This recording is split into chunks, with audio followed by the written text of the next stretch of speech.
rapidinho agora, Gênesis 28.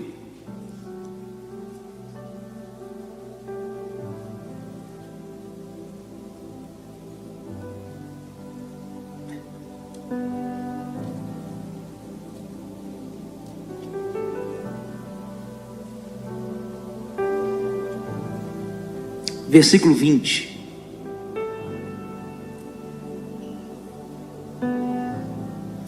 Fez também Jacó um voto, dizendo: se Deus for comigo e me guardar nessa jornada que empreendo. Você vê que tem alguns pastores que têm dificuldade com a palavra empreendimento, né? Com a palavra empreendedor. Mas só para te lembrar, está na Bíblia há muitos anos, viu?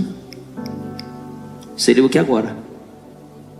Essa jornada que eu empreendo, ele está indo empreender.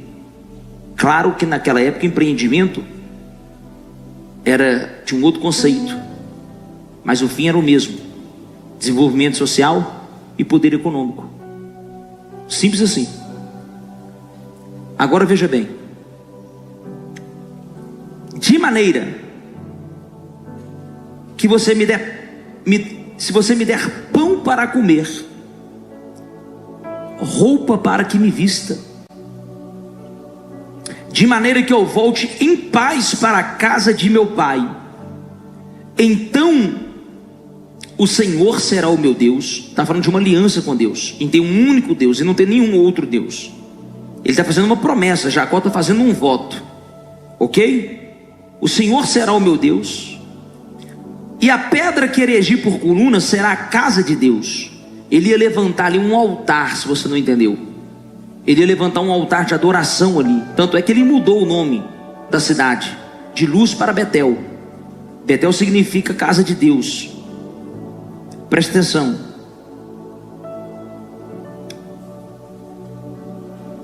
E de tudo quanto me concederes, certamente eu te darei o dízimo. Deus pediu alguma coisa para ele? Deus pediu alguma coisa para ele? Mas Jacó entendia o poder de um voto. Deus já tinha aparecido para ele.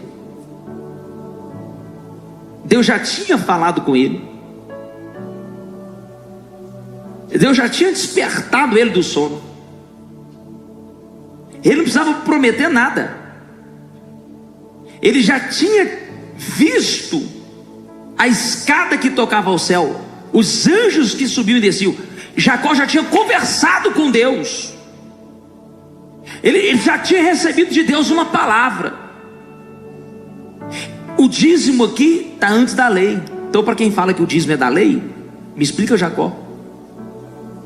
Ele acabou de dizer: certamente de tudo eu darei o dízimo. Ali não existia igreja, não existia pastor, não existia aluguel, não existia CNPJ, não existia prédios. E por que ele era dizimista? E para quem que ele entregava o dízimo? Eles sempre entregaram o dízimo na mão de um sacerdote, porque o sacerdote é quem te abençoa. O sacerdote é o porta-voz de Deus para você. Pastor, mas Jesus veio, rasgou o véu e fez o acesso livre. É verdade. Mas você, para aprender o caminho, precisa de um pastor, de um mestre, de um professor. É simples. Eu não sou o caminho, não tenho o poder do caminho. Eu posso te mostrar, o caminho é aqui, ó.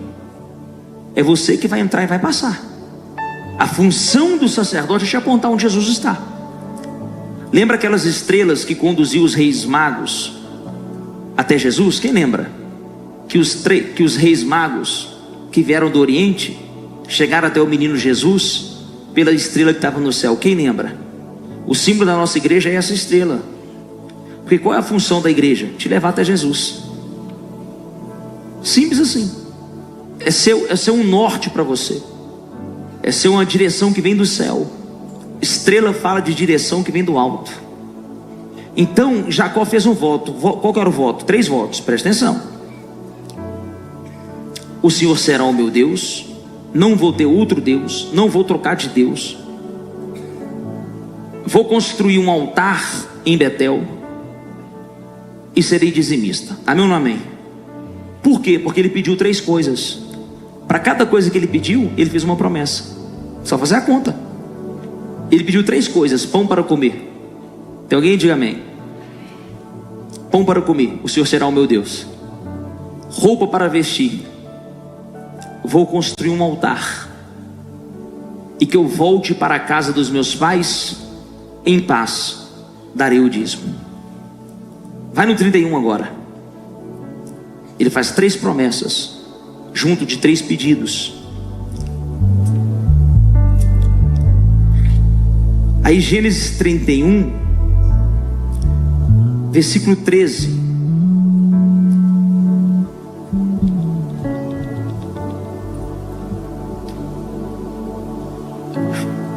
Antes de eu ler, passou-se 21 anos daquele dia que nós acabamos de ler, que ele fez o voto. É porque passou 2 capítulos na sua Bíblia, mas na história tinha se passado 21 anos. Quantos anos? 21 anos. Ele saiu quebrado, fugido, com a mão na frente e a mão atrás, com medo do irmão, quase morrendo. Assim foi a fuga dele da casa dos pais. Passou 21 anos, sabe como é que ele estava? Casado, com filhos e rico. E o quê? Pode ler a Bíblia, está aí, ó. Jacó ficou rico, riquíssimo, muito rico, porque tudo que ele colocava a mão prosperava, porque Deus era com ele. O próprio sogro dele, o Labão percebeu: tudo que Jacó faz prospera aqui na minha fazenda. Sabe quando alguém entra para sua empresa melhora? Tem a bênção de Deus. É um Jacó na sua vida. Não perde essa pessoa não, meu filho, dá valor para ela. O Labão foi inteligente. Ele não queria perder o Jacó. O que ele falou com Jacó? Vamos fazer o seguinte: não volta para casa dos seus pais não, fica por aqui mesmo. Eu deixo você casar com minhas filhas, que é melhor dar para você que é da minha família do que dar para os outros da rua. Pegou a visão? O cara esperto, Labão. Então ele deu as filhas para Jacó e falou assim: fica aqui na minha fazenda, trabalha comigo. O que você quer de salário? Fez uma proposta para Jacó, negócio, business. Só que Labão, irmão, mudou 10 vezes o salário de Jacó. Quantas vezes? Quantas vezes? Que Labão... Sabe alguém tenta te prejudicar e você só ganha mais dinheiro? Sabe quando alguém tenta te prejudicar e as portas só se abrem? Era Labão tentando prejudicar Jacó. Tudo que ele fazia, ele falava assim: ó, Jacó, nós vamos fazer o seguinte: as que nascer listrada, Jacó, é sua. As que nascer sem listra é minha. Como é que começava a nascer? Só listrada. Aí Labão fazia assim: vamos mudar. As que nascer listrada é minha, as que nascer sem listra é sua. Aí Deus fazia assim, ó, mexia na genética das ovelhinhas. Fazia só assim na genética, mudou o DNA. Aí vinha tudo limpinha. Aí Labão ficava: não é possível, o que está acontecendo? Só que mesmo assim ele ficou rico também, porque Jacó produzia tanto, que ele produziu para ele ficou rico, e Labão também ficou rico, muito rico. Isso é bênção de Deus. Agora no capítulo 31, versículo 13, diz assim, ó: aí Deus vai se apresentar depois de 21 anos. Se você ler a Bíblia, Deus não falou mais com Jacó. Exatamente assim não, registrado não. 21 anos sem Deus falar. Aí a primeira vez que Deus vai falar, olha o que Deus fala. Depois de 21 anos: eu sou o Deus de Betel, eu sou o seu Deus. Lembra dos votos? Que ungiste uma coluna. Lembra do altar? Quem lembra do altar? Aonde me fizeste irmão, é muito forte isso. Depois de 21 anos, depois que ele estava casado com um filho rico e que ele queria voltar para a casa dos pais, Deus chega e fala assim: tudo o que aconteceu só aconteceu porque aquele dia, lá em Betel, Eu aceitei o seu voto. Deus não brinca, irmão. Eu entreguei a minha vida por completo. Você não tem noção do tanto que eu já renunciei, que eu já abri mão por causa do Evangelho, que eu já abri mão para me permanecer com honra nesse altar. Quantas propostas e desafios. Eu posso falar um negócio? Eu faria tudo de novo, porque tudo que Deus me prometeu, Ele não fez não, Ele superabundou. Ele me deu muito mais, muito além do que eu mereço e do que eu esperava. Isso é a bondade dele, é a fidelidade dele. Mas a minha pergunta é: e a nossa fidelidade? E a nossa fidelidade? Aí Deus dá uma ordem: levanta-te agora, sai dessa terra, volta para a terra da tua parentela. Fica de pé.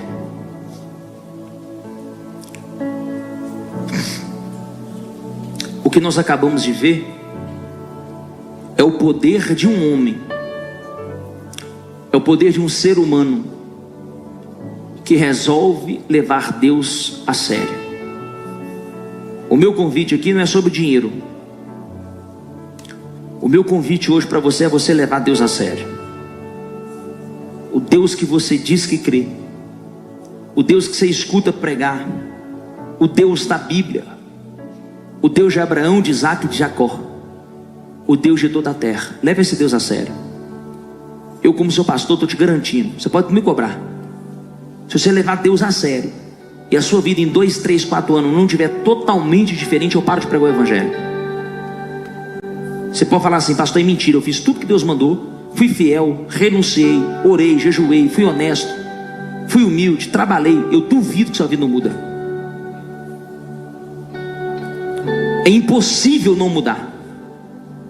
Tem que mudar, tem que acontecer. Caso contrário, vão perguntar: aonde está o seu Deus?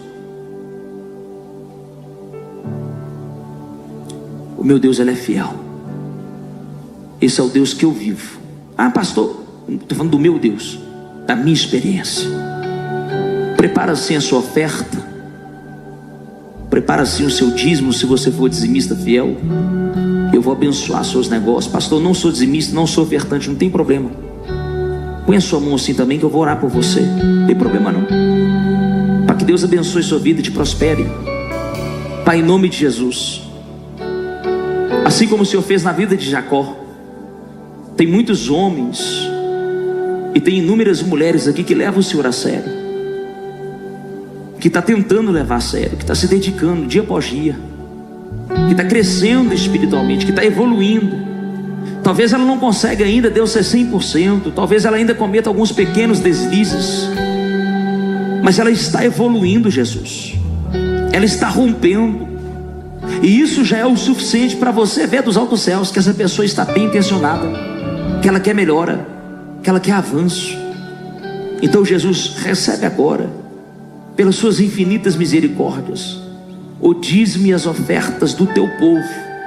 Peça ao Senhor sabedoria, e peça ao Senhor temor e muita responsabilidade para gerir todos esses recursos.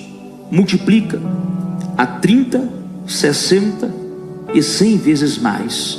Você diz: pode vir com alegria sobre o altar.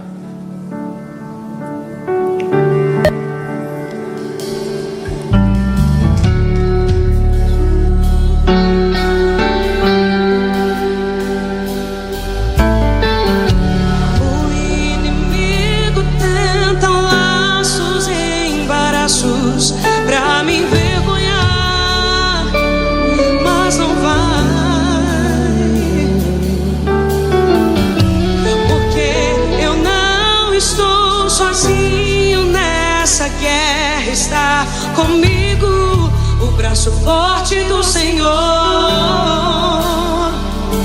aquele que acalma o vento, aquele que aquieta o mar, que tira a força do fogo, que faz o leão jejuar. O Deus que quebra as muralhas,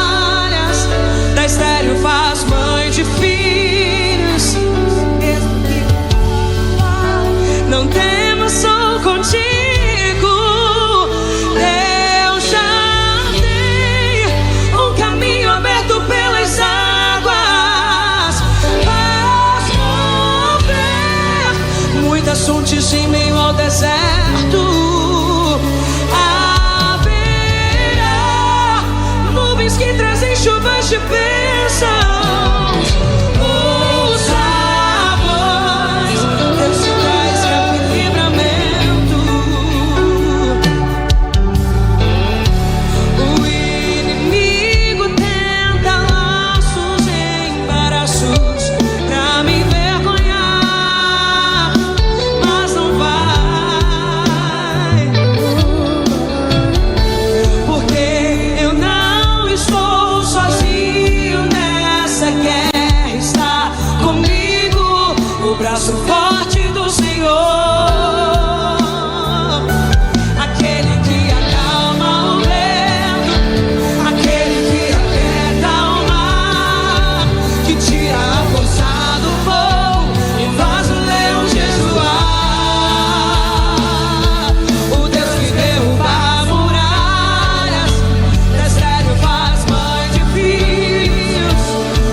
Amém, igreja viva?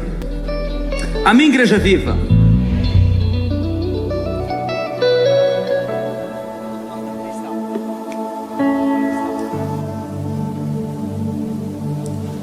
Segunda Pedro, capítulo 3, versículo 8. Deixa eu ser profeta na sua vida. Me dá 40 minutos e a gente encerra o culto. Eu tenho 40 minutos para te entregar essa palavra. Deixa eu ser boca de Deus na sua história. 2 Pedro capítulo 3. Você que está pensando em dúvida se você vai para o encontro com Deus ou não, deixa eu te falar uma coisa. O encontro com Deus é o maior treinamento espiritual que eu conheço na minha vida. É a maior imersão espiritual que eu já fui na minha vida. É um negócio assim, que chega a assustar a gente, tamanho é o poder de Deus. Tudo pautado na Bíblia, com muito ensino, com muita revelação e com muita experiência. Você vai viver. Você não vai ficar ouvindo falar, você vai viver. Então eu te aconselho a fazer esse investimento. Talvez você estava fazendo tanta coisa na sua vida, você já fez tanto curso, já fez tanta coisa, parabéns, continue fazendo. Mas investe um pouquinho na sua vida espiritual. Investe um pouquinho no seu corpo espiritual, para que a luz de Deus te invada e essas trevas sejam dissipadas, em nome de Jesus. Tem hora, irmão, que a gente fica sobrecarregado, tá? Os pesos espiritual que vem na gente, esse povo atribulado que fica em cima da gente, hein? Tem muitos demônios. Então tem hora que você tem que dar um chacoalhão assim, ó, sai de perto de mim, dá licença, me deixa. Então esses retiros espirituais é bom para isso, pra você voltar forte, renovado. 2 Pedro capítulo 3, versículo 8 e 9, tá ligado? Tá ligado? Tá ligado? Há todavia uma coisa, amados, que você não deve esquecer. Então tem uma coisa que você não deve esquecer. Ele poderia falar de 2, ele poderia falar de 3, ele poderia falar de 20 coisas, né? Igual os livros, 20 não sei o que, 15 não sei o que. Não, há uma coisa que você não deve esquecer: que para o Senhor um dia é como 1000, e 1000 anos como um. Não retarda o Senhor a sua promessa, como alguns a julgam demorada. Pelo contrário, Ele está sendo longânimo para convosco, não querendo que nenhum pereça, senão que todos cheguem ao arrependimento. Me dá sua atenção. Um dia, na matemática do céu, são como 1000 anos. 1000 anos, Deus encapsula ele. Deus espreme ele. Ele pega tudo que demoraria 1000 anos e faz em um dia. Alguns vão dizer: eu não creio nisso, mas faz sentido e tem fundamento, que aquele dia do Gênesis pode ser 1000 anos, porque está escrito que um dia para Deus é o quê? 1000 anos. Está escrito ou não? Então nos dá a margem e a possibilidade de pensar que no primeiro dia Ele criou, no segundo dia Ele criou, no terceiro dia. Alguns pensam que ali foram 6000 anos que Deus levou para criar. Eu não acredito nisso, porque eu acho que Deus não precisa de 1000 anos para criar nada. Do mesmo jeito que um dia simboliza 1000 anos, 1000 anos também pode fazer num dia, pode ou não pode? Então por que esperar 1000 dias que eu posso fazer em um? Tem outras evidências, mas a grosso modo é assim que eu penso. Mas faz sentido, porque está na Bíblia. Pastor, por que Deus tem essas nuances com o tempo? O primeiro conceito que você precisa entender, que a palavra Deus, me desculpe se eu vou escandalizar alguém, mas eu preciso te explicar a verdade. Eu não posso ser aqui negligente, nem fanático, nem religioso. Eu preciso explicar a verdade. A palavra Deus, do jeito que a gente traz para o nosso mundo hoje, ela é oriunda de uma outra palavra. Alguém sabe de quem que ela veio? De Zeus, o deus grego. E o filho de Zeus era Cronos. O filho de Zeus era quem? Então um dos filhos de Zeus era Cronos, o deus do tempo, o deus que rege o tempo, o Deus que controla as estações, os anos, os dias, os meses, o relógio. A palavra Deus no Antigo Testamento é Yahvé, é El Shaddai, é Adonai. Os judeus chamam Deus de Hashem. A palavra Deus no nosso mundo é grega. Está falando de Zeus? Não, está falando de Deus.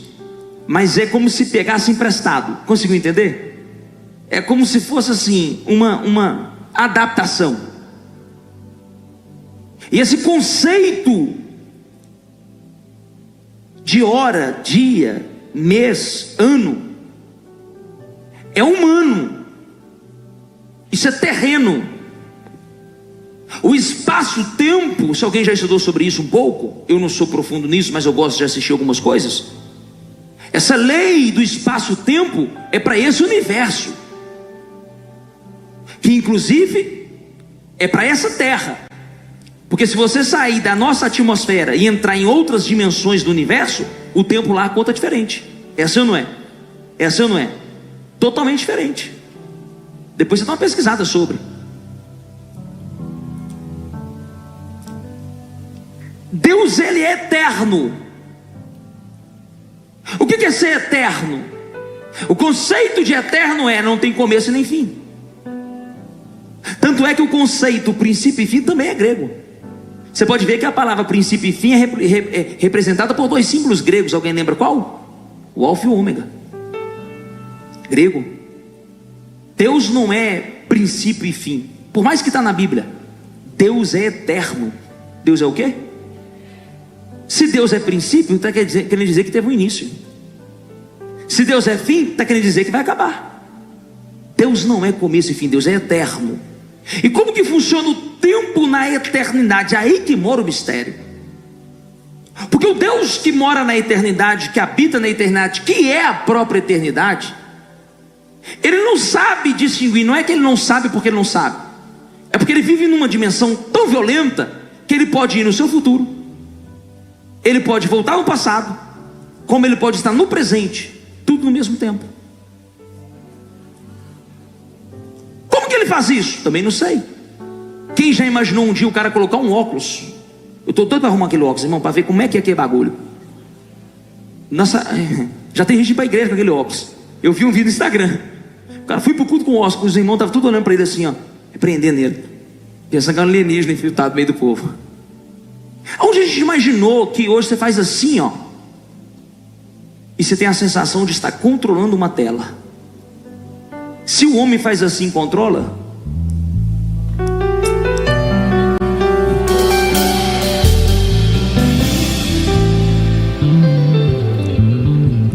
O meu carro, se você fizer assim, ele aumenta o som. Se você fizer assim, ele abaixa o som. Olha que coisa doida.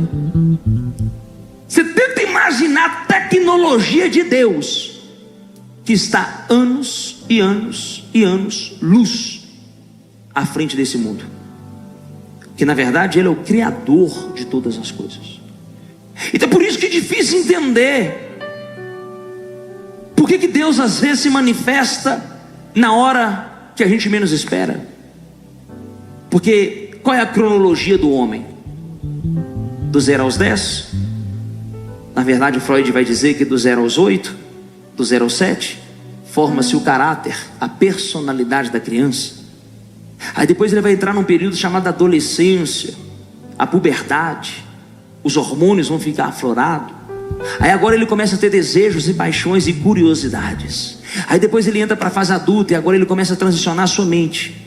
Ele começa a pensar agora na sua sobrevivência, no seu sustento. Daqui a pouco ele quer estudar, ele quer desenvolver o seu intelectual, porque agora ele precisa de poder e de comando. Ele precisa de autoridade. Mas daí a pouco ele chega no pico da sua existência, ele chega no topo, aproximadamente com 50 anos. Dali para cima, não tem mais para cima. Desculpa os irmãos, se você fizer uma matemática, tem mais para trás do que para frente. Fala assim, está amarrado, pastor. Mas é mais ou menos isso. Na nossa cabeça, se você não casou até os 40, não casa mais.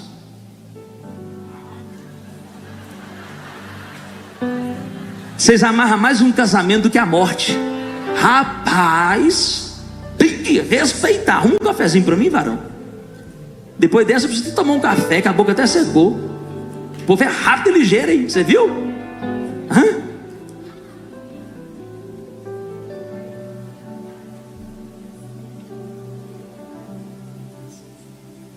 No nosso mundo, quem não ganhou dinheiro até os 30, dos 30 aos 50, não ganha mais não. É a fase que o homem tem para construir o seu legado, o seu patrimônio, sua empresa. Mas o dono do KFC ficou milionário depois de velho. Conheceu a riqueza depois de velho. Vai dizer para ele então que só até os 50, 60 que pode ganhar dinheiro? Vê que a gente vai colocando regras. Isso é coisa do homem. Isso é coisa humana.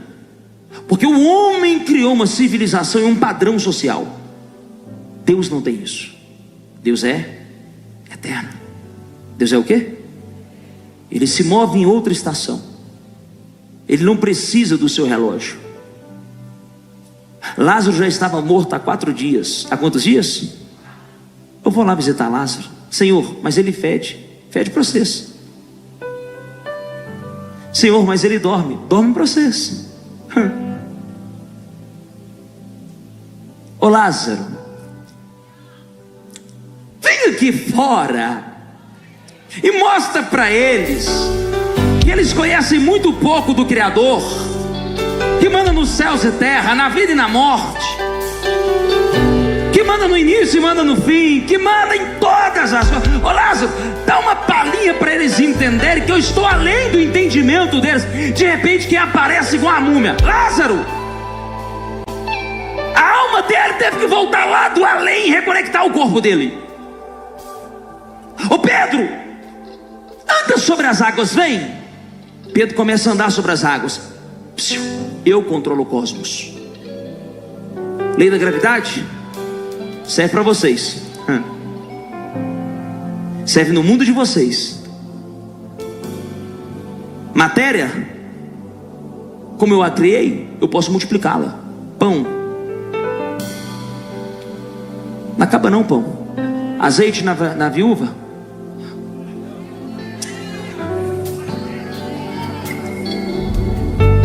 A gente quer limitar Deus à nossa geografia. A gente quer limitar Deus aos nossos conceitos. A gente quer limitar Deus às nossas matemáticas, aos nossos cálculos. Tem lugar que você entra só com dinheiro, essa ou não é? Eu entrei em muito lugar pela fé. Tem lugar que você não entra nem pagando, tem lugar que você entra orando. Tem bênção que você nunca vai acessar se você não tiver boas relações, a não ser que você tenha relação com Ele.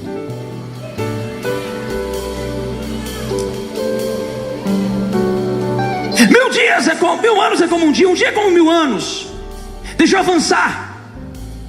Moisés com 40 anos mata o egípcio. Com quantos anos? Deus ama se manifestar nos ciclos de 40. Ama. Então com 40 anos ele mata um egípcio e foge para o deserto e vai casar lá na casa de Jetro. Alguém lembra com quantos anos Deus visitou Moisés? Exatamente com 80. Mais 40. Alguém lembra quando Deus recolheu Moisés da terra? Com 120. Mais 40.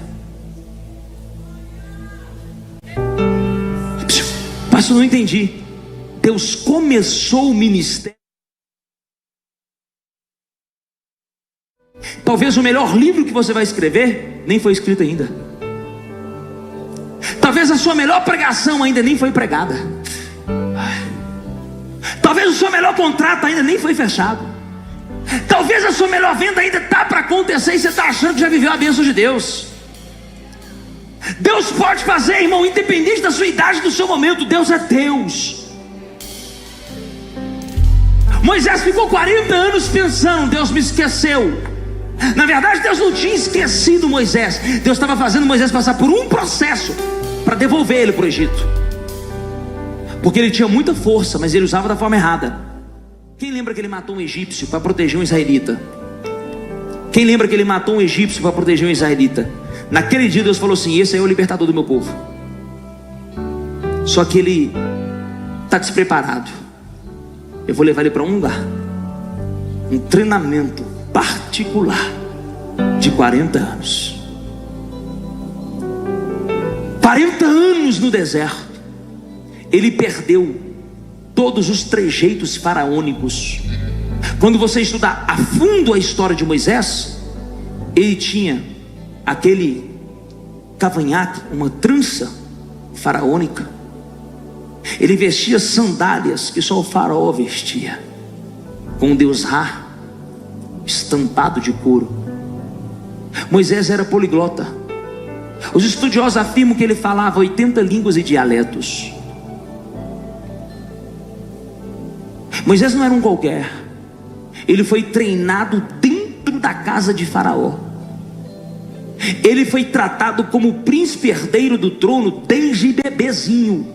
Ele era filho adotivo da filha de Faraó. Naquela época as mulheres não assumiam o trono. A tendência eram os homens. Agora Deus tira ele desse ambiente e fala assim: vou te descaracterizar. Você já tem tudo dentro de você de um líder. Agora eu preciso colocar dentro de você a minha essência. Deus aparece para ele em uma sarça ardente. Aonde? Em um fogo. Com muito fogo, com labaredas de fogo. Moisés fica assustado. 40 anos sozinho, num dia comum, em um dia ordinário, fazendo as mesmas coisas. Fazendo o quê? É nos dias comuns, ordinários, fazendo as mesmas coisas, que você pode ter um encontro que nunca mais vai sair da sua memória. É do nada, mas você precisa estar lá, cuidando das ovelhas do seu sogro. Por que Deus coloca Moisés para cuidar das ovelhas do sogro? Porque se ele cuidar bem do rebanho do outro, consequentemente, Ele vai cuidar bem do meu rebanho. José tem um sonho. Ele tinha 13 anos. 17 anos. Quantos anos?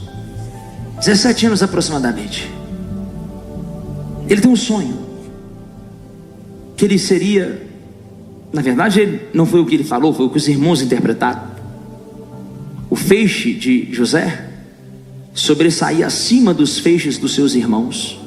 Feixe é aquele negócio enrolado de palha ou de trigo ou de feno, enfim. Ele teve essa visão que o feixe dele sobressaía.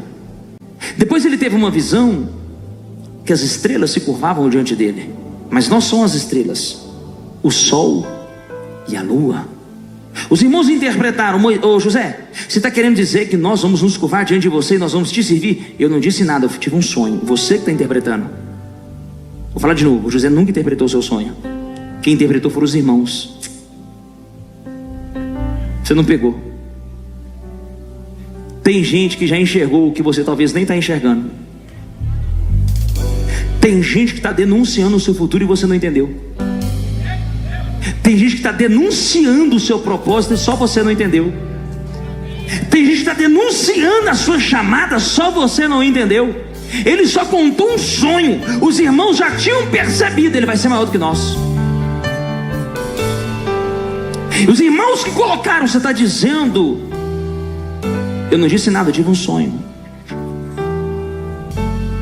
Os irmãos foram no papai e na mamãe: papai, José está com a conversa fiada aí que vai ser maior do que a gente. Aí, para jogar o pai contra o líder, né? E ele também está achando que vai ser maior do que o senhor. Mas como assim? Ele viu o sol e a lua se prostrando diante dele. Eles deduziram que o sol e a lua eram o pai e a mãe de Jacó, de José. José não falou isso hora nenhuma.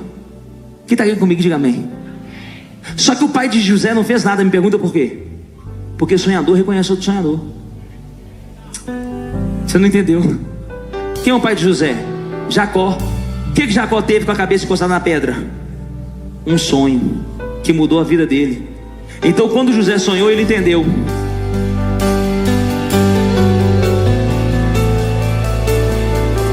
Existem dois tipos de pessoa: aquele que vai tentar matar o seu sonho, aquele que acredita no seu sonho. Por quê? Porque tem gente que nunca sonhou. E porque ele nunca sonhou, ele não sabe o que é ter um sonho. Agora tem gente que sonhou e realizou. Ele sabe que é possível, que é viável.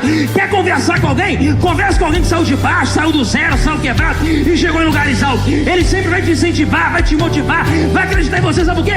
Ele está lembrando dele, ele está lembrando do passado dele. Ele está dizendo assim: se eu conseguir, se Deus fez na minha vida, meu filho, eu acredito que vai acontecer na sua também. Cadê os sonhadores? Cadê os sonhadores? Cadê os sonhadores? Eu vim pregar só para quem tem sonho. Só para quem tem sonho.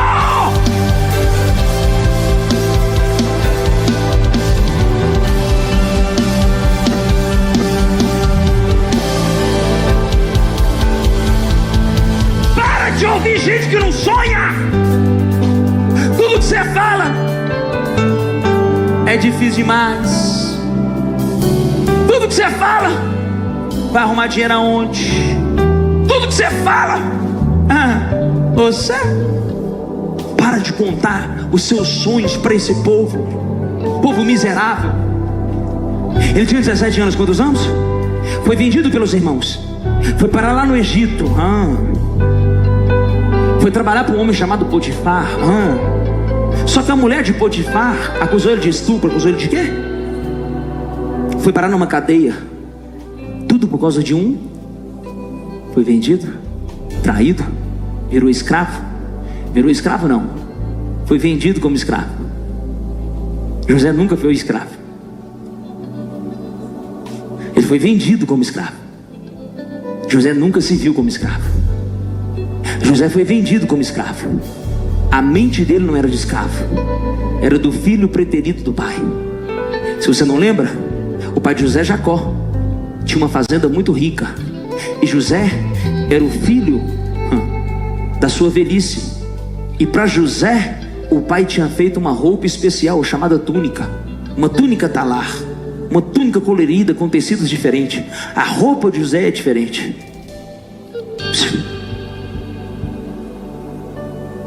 17 anos ele tinha quando ele passou por tudo isso.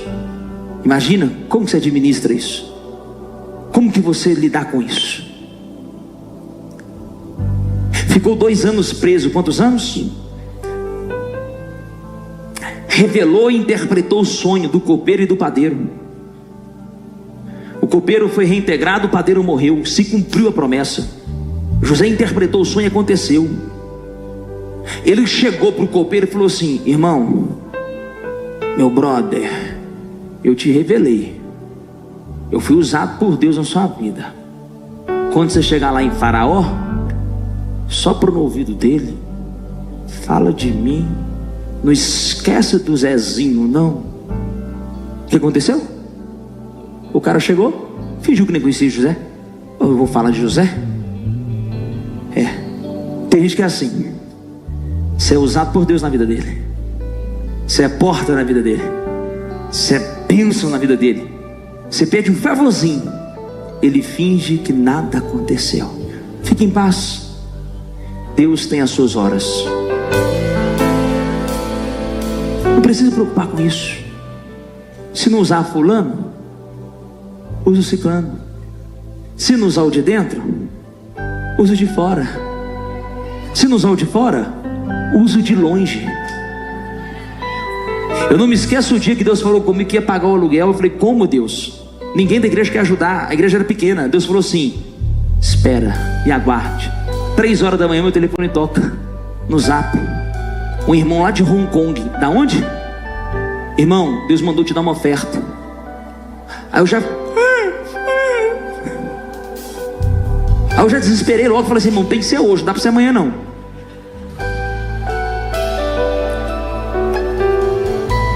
Eu lembro que os trâmites, tem que fazer todo um processo lá para trazer dinheiro de fora para o Brasil. Eu falei assim: não, deixa que eu vou pedir minha mãe, depois eu mando para ela.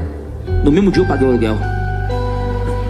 Se Deus não estiver em Belo Horizonte, se Deus não estiver no estado de Minas Gerais, se Deus não estiver na América do Sul, se Deus não estiver no continente americano, nem que ele tenha que visitar o outro lado do mundo, mas o que ele tiver que fazer, ele vai fazer. O que ele tiver que fazer, ele vai fazer. O que ele tiver que fazer, ele vai fazer. Eu vim ser profeta na vida de alguém. Eu não sei de onde vai vir, eu não sei como vai ser, mas Deus não está limitado ao espaço-tempo. Deus não está limitado à geografia. Deus não está limitado à matemática. Deus não está limitado à política e economia. O que Deus tem para fazer, Ele faz aonde quer, da forma que lhe apraz. Eu vim pregar para alguém que ainda crê que Deus é provedor e que Ele se manifestará. Quem pode crer? Quem pode crer? Quem pode crer? Será que tem alguém que crê? Fala alguma coisa, meu filho. Abre essa boca sua e dá glória.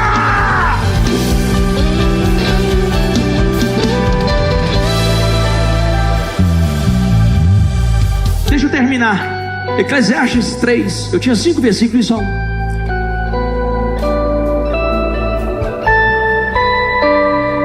Eclesiastes 3.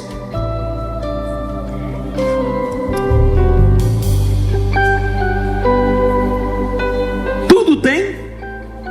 Tudo tem. Tudo tem. Tudo tem. Calma. Tudo tem o seu tempo determinado. Sabe o que é determinado? Não adianta você tentar se antecipar. Está determinado. Então aonde eu devo me mover, pastor? Na determinação de quem determinou. Deus é o seu tempo? Então eu quero. Não é o seu tempo? O que eu faço então? O povo acha que a minha vida é perfeita. O povo acha que na minha vida tudo acontece. Quem já foi para os Estados Unidos? Que levanta a mão. Quem já foi para os Estados Unidos? Levanta a mão. Olha o tanto de gente que já foi para os Estados Unidos. Eu nunca fui. É um sonho, mas não chegou o tempo. Quem já tem filho aqui? Quase que a igreja toda. Eu não tenho. Porque não chegou? Viu que você acha que a minha vida é perfeita e não é? Viu que eu ainda tenho sonhos para cumprir que você já cumpriu? A diferença é o sorriso no rosto. Porque eu sei que existe um tempo. Eu sei e tenho certeza que existe um tempo. Há tempo de abraçar. Há tempo de afastar. Há tempo de plantar. Mas eu profetizo vai chegar o tempo de colher. Há tempo de guerra, mas eu profetizo, também tem um tempo de paz. Tudo é um tempo determinado. Não adianta ficar chorando, reclamando, murmurando. Pastor, mas eu perdi muito tempo. Tem como remir o tempo? Tem, está na Bíblia. Pastor, você está querendo me dizer que tem como remir o tempo? Tem. O que é remir? É recuperar o que perdeu. Pastor, me mostra então, porque eu nunca vi isso. Efésios capítulo 5, versículo 14. Pastor, eu perdi muito tempo na minha vida. Então bate aqui, porque eu também perdi. Uma maconha cheirando cocaína. Eu parei de estudar na 7ª série do ensino fundamental. Eu me formei no supletivo com 22 anos, que eu não sei nem como que eu dei conta. Eu acho que o governo faz umas provas lá, irmão, só para tirar o povo do analfabetismo, porque não tem lógica não. Eu tenho certeza que é isso. Eu passei em física, química e uns negócios, irmão, que eu nunca abri um livro.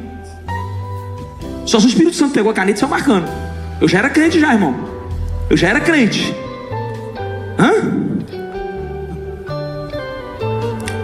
Efésios 5, vou ler aqui, capítulo 5, versículo 14.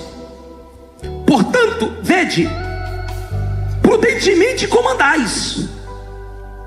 Dá uma analisada como que você tem andado. Eu acho que vagou 2 lugares aqui. Não como nécios, não como loucos, e sim como sábio, remindo o tempo. Remindo-o, porque os dias são. A palavra latim remir é recaptare, tomar, pegar de volta. Da onde vem ré? Outra vez, mas captare, pegar, tomar, agarrar. Redimir, literalmente, comprar de volta. De ré, mais emere, comprar, ganhar, obter, remissão. Tem a mesma origem, bem como remitir e remisso. Está no Google, não sei o que falei. Se a Bíblia está dizendo que tem tempo de remir o tempo, sabe o que Deus está dizendo? Todo o tempo que você perdeu na mão do diabo, todos os anos que foram consumidos pelo gafanhoto, pelo cortador, o migrador, o destruidor, tudo que ficou travado por muitos e muitos e muitos anos, Deus tem o poder de pegar 1000 anos, 1000 anos de atraso. Vamos falar de 1000 dias, vamos falar de 1000 meses. Eu não sei o que ficou para trás que você perdeu, mas a palavra em Efésios 5 está nos garantindo que o sábio sabe redimir o tempo. Eu vim profetizar para você que perdeu o tempo igual eu. Você está recebendo uma unção hoje de quê? De recuperar o tempo perdido, de recuperar os anos que perdido foi. Pastor, eu fiquei 10 anos num relacionamento que acabou. Fique em paz, você vai ter remissão e vai tirar o proveito dessa história. Pastor, eu fiquei 20 anos numa empresa, me usaram, abusaram e me mandaram embora sem nada. Fique em paz. O que você não construiu em 20 anos, Deus vai construir em 2. Eu não sei qual situação que você passou, mas o mesmo Deus de hoje é o de ontem, é o de amanhã. Ele não precisa da minha ajuda e da sua ajuda. Ele só precisa de quê? Da sua fé, da sua fé, da sua fé. Entrega o teu caminho ao Senhor, confia nele e o mais ele fará. Quem pode dar glória? Quem pode dar glória? Quem pode dar glória?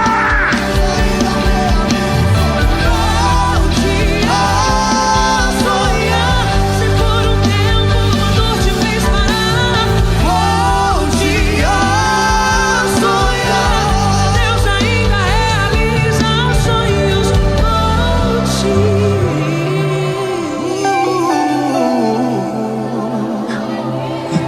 Rapidinho para fechar. Tá, pastor, já entendi esse conceito. Já entendi que tem como remir o tempo. E como eu faço para não perder o tempo? Buscar primeiro o reino. O que você deve buscar primeiro então? O que você deve buscar primeiro então? Por que você deixa para buscar por último? Por isso que você perde tanto tempo. Eu achava que quanto mais eu trabalhasse, mais eu prosperava. Porque isso é o que esse mundo ensina. Tenho que trabalhar muito, muitas horas, de forma muito intensa. É assim ou não é? Só que Deus me deu uma oportunidade, desde criancinha, de ter alguns amigos ricos. Rico não, milionário. Eu acho que era aquele amigo gente boa, que não tinha dinheiro, mas eles levavam eu nos passeios. Passei a companhia para fazer eles rir, entendeu? Para contar história, contar caso. Desde criancinha. Eu observava que eles não trabalhavam muito não. Que um dia eu vi na internet o cara falou assim: rico não tem televisão em casa. Falei, truquei. Que o povo vai criando as manias. Quer ser rico, tem que acordar às 5 horas da manhã. Truco. Irmão, existem padrões que te levam ao sucesso, amém ou não amém? Mas não são regras definitivas. Cada um vive num mundo, cada um vive numa rotação. Não é isso que vai determinar. Se você acordar às 5 horas da manhã, tomar um banho gelado, eu te garanto, se você não trabalhar, não for inteligente, não estudar, você vai continuar pobre. Ah, tô falando com mentira? Tô falando com mentira? Então para de loucura. Tem um irmão aqui da igreja que começou a acordar para tomar banho às 5 horas da manhã. Isso aconteceu com ele? Desmaiou dentro do banheiro. Tô falando com você em Deus. Desmaiou dentro do box. A mulher dele teve que acudir ele. Puf, caiu duro, não aguentou ele. Ali eu desisti. Deus, quer saber disso aí mais não? Hã? Quem está aí? Hã? Pastor, o que eu faço então para não perder tempo? Tenha planejamento. Você vai economizar horas e horas e horas de caminhada.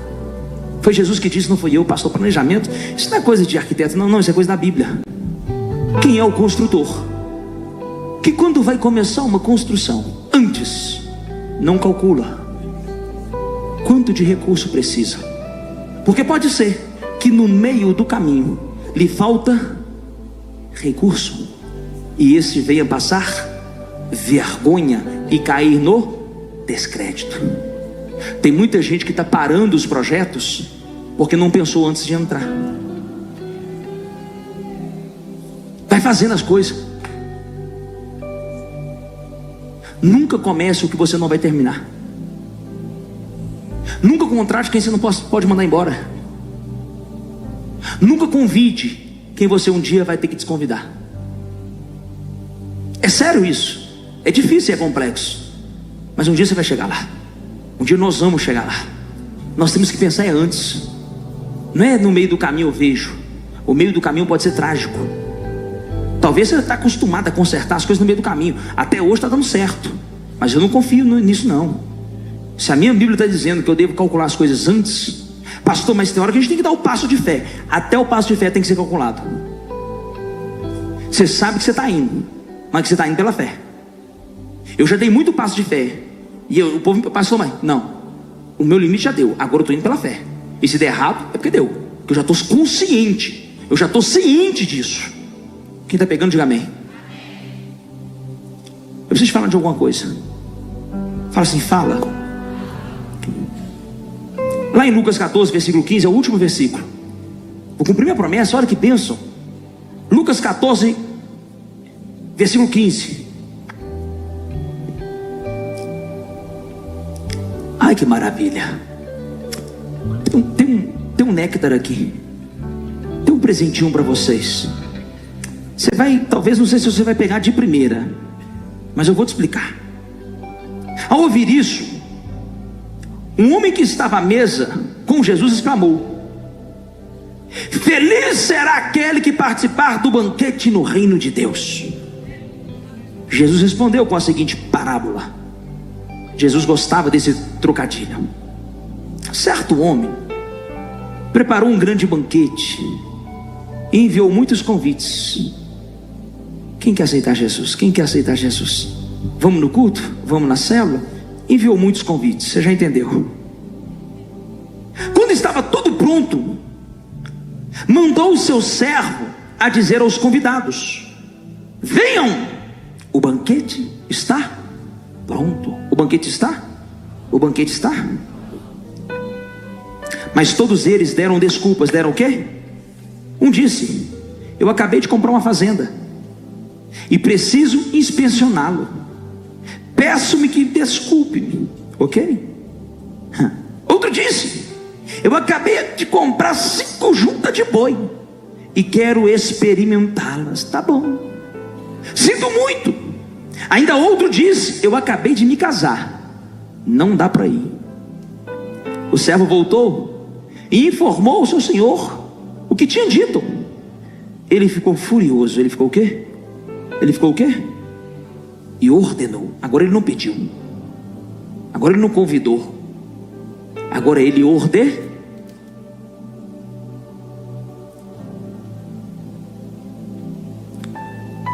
Vá depressa pelas ruas, pelos becos e vielas da cidade, convide os pobres, os aleijados, os cegos e os mancos. Depois de cumprir essa ordem, o servo informou: ainda há lugar para mais gente. Então o Senhor disse: vai pelas estradas do campo e junto às cercas, entre as videiras, e insista com todos que encontrar para que venham, de modo que a minha casa fique, pois nenhum dos que antes foram convidados, que recusaram o convite, vão provar do meu banquete. Aqui tem uma revelação.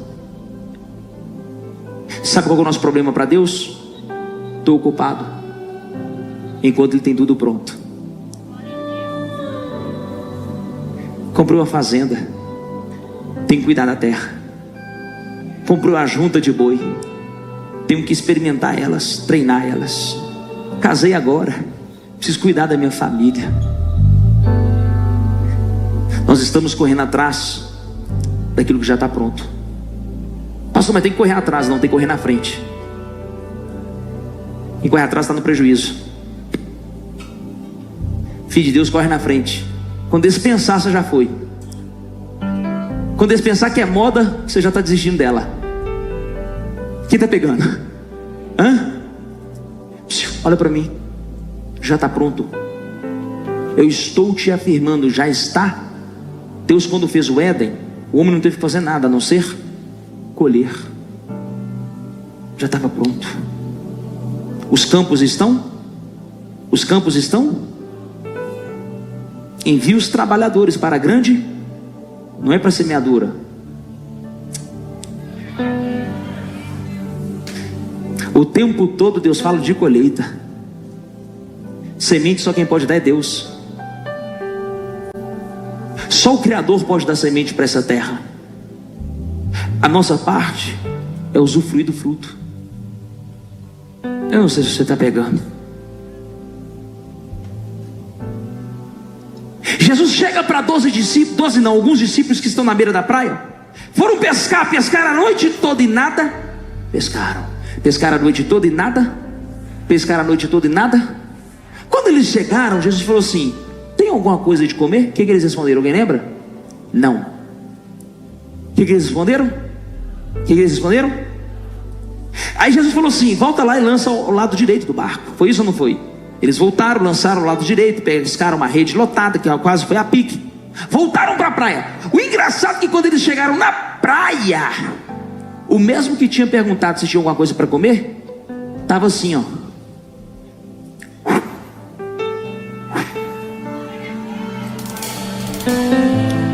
Que é isso, pastor? A Bíblia vai dizer: já tinha pão assado e peixe. O que você está indo buscar, o que você está indo procurar em alto mar, se você tivesse ficado. Pastor, me dá mais uma, Israel estava revoltado com a liderança de Moisés. Moisés foi acusado de nepotismo. Pastor Pedro, o que é nepotismo? É quando você abençoa alguém da sua família, do seu sangue, e dá para ele um cargo que ele não merece. Você dá para ele um título que ele não merece. Te acusam de nepotismo. Estavam acusando Moisés de nepotismo. Por quê? Porque ele pegou o primo dele, Arão, e colocou como seu sacerdote. Mas não foi coisa da cabeça de Moisés, foi Deus que mandou. Inclusive Moisés nem queria ir conversar com o faraó. Ele vai falar assim, ó: eu não sei o que falar. Aí Deus inventa o negócio. Fica tranquilo, Arão será a boca. Ao ponto que Deus chamou Moisés de Deus. Eu sei que escandaliza. Foi Deus que disse, Gabriel: Arão será como o seu profeta, e você será como eu.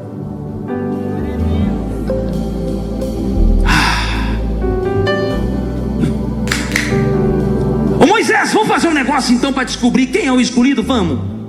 Manda eles pegarem varas secas, vara de pau, de qualquer galha. O príncipe de cada tribo, Manassés, Efraim, Judá, Naftali, Isacar, vai pegando. Moisés, o desafio é o seguinte: eles vão enterrar na frente do tabernáculo. A vara que florescer primeiro é de quem eu escolhi. É de quem o quê? É de quem o quê? Enterrar as varas. Quem que estava lá no meio? Arão. O desafio não era sobre ele, a dúvida não era sobre ele, a revolta não era sobre Arão. Ele enterrou a vara. Deixaram os espias lá vigiando. Vamos vigiar essas varas aqui para ver se ninguém vai roubar, se vai falsificar. Arão foi dormir. Arão foi o quê? Quando ele acordou,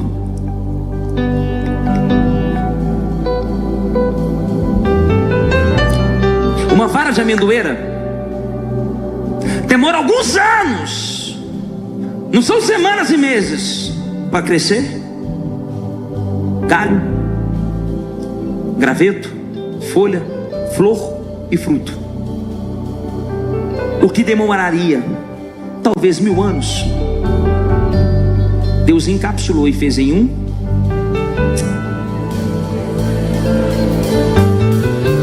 Eu preciso profetizar algo.